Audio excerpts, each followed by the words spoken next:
शामिल करते हैं जंग से रिपोर्ट राणा शहबाज अजीज।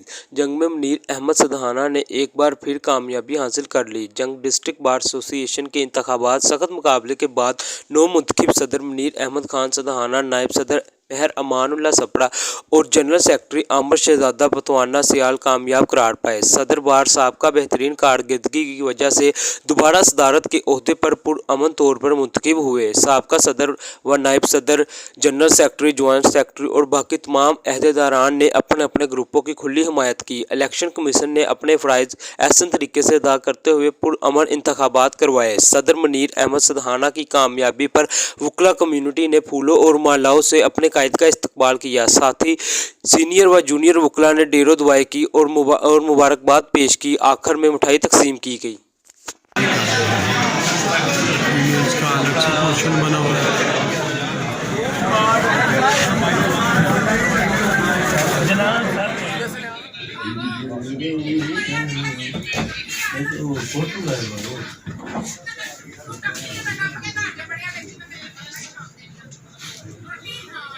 चलो साहब जोन करें सर।